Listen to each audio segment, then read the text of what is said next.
Example 14 हमारा यहाँ पे कह रहा है find the sum of first part है इसका, द फर्स्ट 1000 पॉजिटिव इंटीजर्स। यानी हमें यहाँ पे पहले 1000 पॉजिटिव इंटीजर्स की वैल्यू सम निकालना है, ठीक है।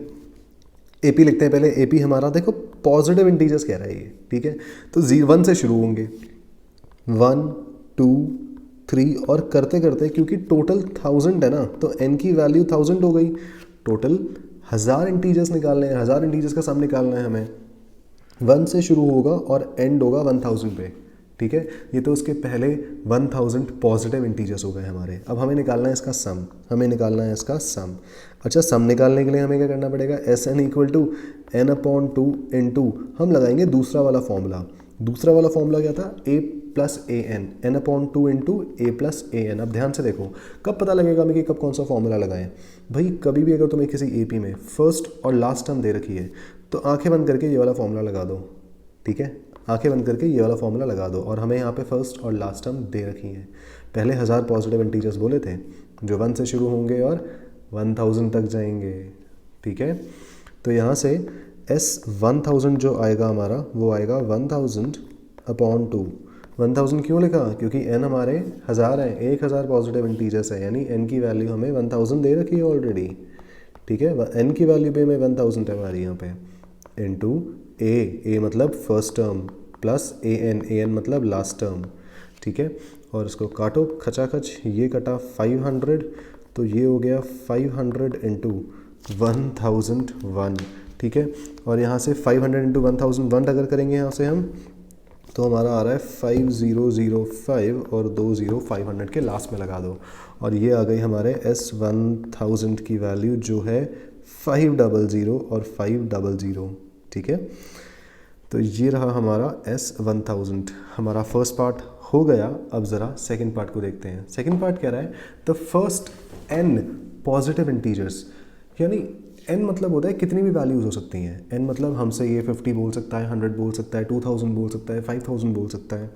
तो हमें n की वैल्यू पुट नहीं करनी है, हमें n को एज इट इज़ लेके सॉल्व करना है। अब ये कैसे करेंगे, यहाँ देखो, the sum of first n positive integers. Formula हमें पता है, फॉर्मूला सेकेंड पार्ट का हमारा है s n equal to n upon 2 into a plus a n, a plus a n, ठीक है। इवन अगर तुम यहाँ पे s n equal to n upon 2 वाला भी लगाओगे तो वो भी चल जाएगा। खैर पहले ये वाला लगा के देख लेते हैं।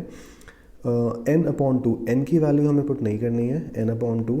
अच्छा, ये फर्स्ट n पॉजिटिव इंटीजर्स कह रहा है, और पॉजिटिव इंटीजर्स कहाँ से शुरू होते हैं, 1 से शुरू होते हैं। तो हमारी जो फर्स्ट टर्म होगी वो तो 1 हो जाएगी, प्लस ए एन मतलब ये हमारी लास्ट टर्म होगी, ये हमारी लास्ट टर्म होगी, ठीक है। इसके बाद n अपॉन 2 हम लिखेंगे और यहाँ से 1 प्लस। अब देखो ये कह रहा था हमें n नंबर ऑफ टर्म्स का सम निकालना है, हमें n नंबर ऑफ टर्म्स का सम निकालना है। तो एक बात बताओ, ये जो ए एन है इसकी जगह पर n आ जाएगा ना, इसकी जगह पर n आ जाएगा।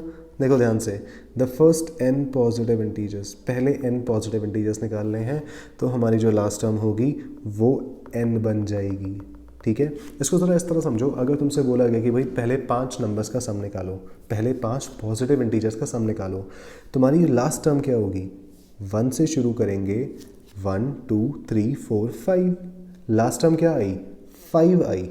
तो यहाँ पे इसलिए जो हमारी लास्ट टर्म है वो n बन जाएगी, और अगर हम n की जगह पर 10 रखेंगे तो हमारी लास्ट टर्म 10 बन जाएगी, ठीक है।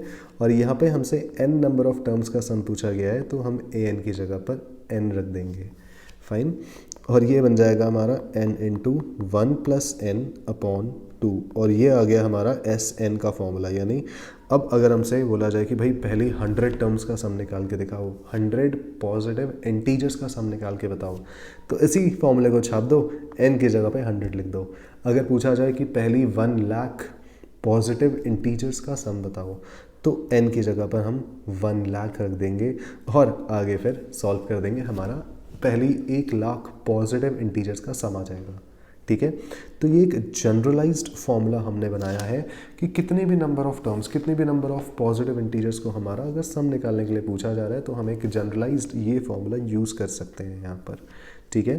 तो ये थे हमारा 14th क्वेश्चन या एग्जाम्पल के दोनों पार्ट्स। अब बढ़ते हैं अगले क्वेश्चन की तरफ।